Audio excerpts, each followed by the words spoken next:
It has been suggested that we should rename as many as 10 of our legendary military bases. These monumental and very powerful bases have become part of a great American heritage and a history of winning, victory, and freedom. But here's the interesting backstory. A lot of these generals have absolutely nothing to do with winning. Welcome back to the backstory, where today we're going to look at the different ways that slavery and the Confederacy have been memorialized in American culture. So today, there are 10 Army bases named after Confederate generals. Army Secretary Ryan McCarthy has announced that the Army is open to renaming these bases. 2 days later, Trump was all over the decision, denouncing it on Twitter. But here's the interesting backstory. Several of the ones that are memorialized by our base names were actually horrible generals. They were reckless in battle. They had horrible defeats during the Civil War, and their subordinates hated them. In other words, they were losers. First up, we'll talk about General Braxton Bragg. Fort Bragg in North Carolina is named after him. It's also one of the most prestigious Army bases in the country. Bragg routinely pops up on internet listicles about the worst generals in the Civil War.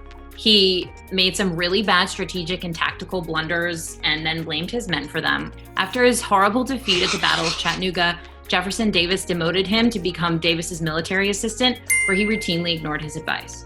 Fort Hood in Texas is named after John Bell Hood. He resigned from the U.S. Army in order to fight against it in the Civil War. Historians have blamed the fall of Atlanta on his supremely reckless command, and he was responsible for huge bloody losses at the Battle of Franklin. Well, you have a president right now who widely disparages people that he regards as losers. You talk about somebody that's a loser. Losers. Rosie's a loser. She's always been a loser. They're losers. So it's kind of weird that he would be defending these bases after people who didn't only lose the war, but who were really bad generals. You know, today, people defending these bases are saying that it would be erasing history to take their names off.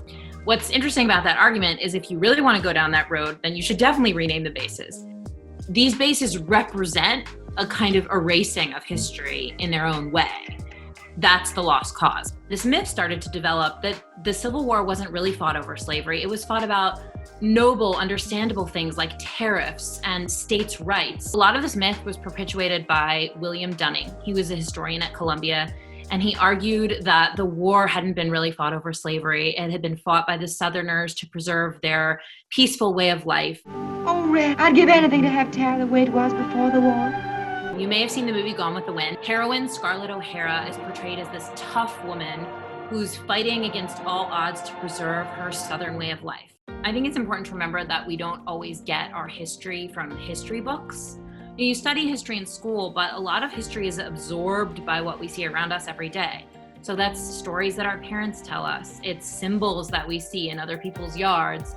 It's movies that we go see. When people went to see Gone with the Wind in the theaters, you wouldn't even come away from the movie with any real knowledge of slavery as an institution, or the fact that the war was fought over slavery at all. The fact that the U.S. Army is willing to consider renaming these bases shows how much public opinion has changed. The Marines banned the Confederate flag from public view on any of their bases.